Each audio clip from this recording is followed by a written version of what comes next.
Health and fitness రెండు ఒకటేనా? అసలు హెల్త్ అంటే ఏంటి, ఫిట్నెస్ అంటే ఏంటి? హాయ్, అందరికీ నమస్తే. Welcome to fitness ocean. First of all మీ అందరికీ చాలా థ్యాంక్స్ అండి. నా లాస్ట్ వీడియో ఇంట్రడక్షన్ వీడియోకి మీరందరూ చాలా మంచిగా రెస్పాండ్ అయ్యారు.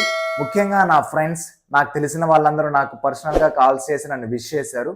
మీ అందరి ఎంకరేజ్మెంట్ అండ్ సపోర్ట్ ఇలాగే ఉండాలి. Thank you so much. అది నాకు ఇంకా చాలా కాన్ఫిడెన్స్ ఇస్తుంది. Thank you. అయితే ఈ వీడియోలో మనం ఫిట్నెస్ అండ్ హెల్త్ గురించి మాట్లాడుకుందాం. చాలా మంది ఫిట్నెస్ అండ్ హెల్త్ ని రెండిటిని ఒకటే అనుకుంటారన్నమాట. కానీ కాదు. ఎందుకు కాదు అనేది ఈ వీడియో అయిపోయే లోపల మీకు కూడా ఒక క్లారిటీ వస్తుంది. అయితే మనలో చాలా మంది ఏదో ఒక సందర్భంలో హెల్త్ గురించి మాట్లాడడం, ఆలోచించడం జరుగుతుంది. అలాగే ఎవరైతే హెల్దీ పీపుల్ ఉంటారో వాళ్ళని చూసి వాళ్ళు ఎలాంటి ఎక్సర్సైజ్ చేస్తారు, ఎలాంటి న్యూట్రిషన్ ఫాలో అవుతారు, ఎలాంటి కాస్మెటిక్స్ వాళ్ళు వాళ్ళ స్కిన్కి యూజ్ చేస్తారు, అండ్ వాళ్ళ హెయిర్ హెల్దీగా కనిపించడానికి ఎలాంటి షాంపూ వాళ్ళు వాడుతారు అని ఎంతో క్యూరియాసిటీతో తెలుసుకోవాలి అనుకుంటూ ఉంటాం అన్నమాట. మన యాన్సెస్టర్స్ అనగా మన పూర్వీకుల్ని చూసినట్లయితే వాళ్ళు ఆ రోజుల్లో ఫిజికల్గా చాలా ఫిట్గా ఉండేవాళ్ళు. కానీ మెదడు పని చేసే విధానం చూసుకుంటే ఈ రోజుల్లో మనకి ఉన్న అత్యంత చురుకైన మెదడు వాళ్ళకి ఆ రోజుల్లో ఉండేది కాదు. కానీ వాళ్ళు ఫిజికల్గా చాలా ఫిట్గా ఉండేవాళ్ళు. మనం అతి చురుకైన మేధాశక్తితో చాలా తక్కువ సమయంలో ఎక్కువ అభివృద్ధిని సాధించాం. ఈ రోజుల్లో మనం టెక్నాలజీ పరంగా చాలా అడ్వాన్స్ అయ్యాం. మనం మన జీవితాన్ని పూర్తిగా మిషన్స్ మీద ఆధారపడి జీవిస్తున్నాం. దానివల్ల మనం పూర్తిగా సెడెంటరీ లైఫ్ స్టైల్ కి అలవాటు పడి ఎన్నో అనారోగ్య సమస్యల్ని ఫేస్ చేస్తున్నాం. అయితే చాలా మంది ఒక వ్యక్తిని బయట నుంచి చూసి అతను హెల్దీగా ఉన్నాడు అనుకుంటారు. కానీ నిజంగా ఒక వ్యక్తి హెల్దీగా ఉన్నాడు అని నిర్ధారించడానికి కొన్ని ఫ్యాక్టర్స్ ని మనం పరిగణలోకి తీసుకోవాలి.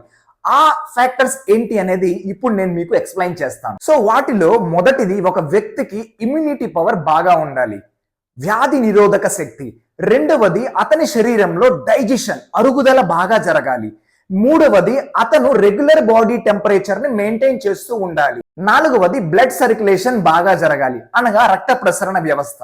ఐదవది, క్లియర్ యూరినేషన్ జరగాలి. ఆరవది, ఎనర్జీ లెవెల్స్ కరెక్ట్ గా ఉండాలి. ఏడవది, స్ట్రెస్ లెవెల్స్ కంట్రోల్లో ఉండాలి. ఎనిమిదవది, అతనికి strong teeth, nails and hair ఉండాలి. తొమ్మిదవది, ఫ్రెష్ బ్రీత్ ఉండాలి. పదవది, ఎమోషనల్ స్టెబిలిటీ ఉండాలి. 11, good memory and strong concentration ఉండాలి. 12, అతనికి దెబ్బలు తగిలినప్పుడు అనగా వూండ్స్ అయినప్పుడు త్వరగా మానే విధంగా ఉండాలి. 13వది, మసిల్స్ అండ్ జాయింట్స్ కి సరైన ఫ్లెక్సిబిలిటీ ఉండాలి. 14వది, హెల్దీ మెటబాలిజం అండ్ బాడీ సరైన ఫ్యాట్ లెవెల్స్ ని మెయింటైన్ చేయాలి. ఫైనల్ గా 15వది, రెగ్యులర్ బౌల్ మూవ్మెంట్ జరగాలి, అనగా విసర్జన క్రియ సక్రమంగా ఉండాలి. సో ఇప్పుడు నేను పైన మాట్లాడిన ఈ ఫ్యాక్టర్స్ అన్ని ఒక మనిషిలో కరెక్ట్ గా జరిగితే అతను నిజంగా హెల్దీగా ఉన్నాడు అని చెప్పి మనం నిర్ధారించవచ్చు. ఇప్పుడు మీ అందరికీ హెల్త్ అంటే ఏంటి అనేది ఒక క్లారిటీ వచ్చింది. ఇప్పుడు మనం ఫిట్నెస్ గురించి మాట్లాడుకుందాం. ఫిట్నెస్ అంటే ఒక వ్యక్తి తన సామర్థ్యాన్ని ఉపయోగించి సంతోషంగా తన డైలీ యాక్టివిటీస్ తో పాటు ఎక్స్ట్రా ఫిజికల్ యాక్టివిటీస్ చేస్తూ సరైన ఆహారాన్ని తీసుకుంటూ తగినంత విశ్రాంతి తీసుకోవడాన్ని ఫిట్నెస్ అంటారు. కానీ ఈ రోజుల్లో చాలా మంది ఫిట్ అవ్వడాన్ని హెల్త్ గా భావిస్తున్నారు. కాదు, ఫిట్నెస్ అనేది హెల్త్ లో ఒక భాగం మాత్రమే. ఫిట్నెస్ అనేది కొన్ని కాంపోనెంట్స్ మీద వర్క్ చేస్తుంది. ఆ components cardiovascular endurance, muscular endurance, musculoskeletal strength, body composition and flexibility. ఈ 5 కాంపోనెంట్స్ గురించి మనం ఫ్యూచర్ లో మాట్లాడుకుందాం. సో ఫైనల్ గా మీ అందరికీ అర్థమైంది అనుకుంటున్నా. ఫిట్నెస్, హెల్త్ రెండు ఒకటి కాదు.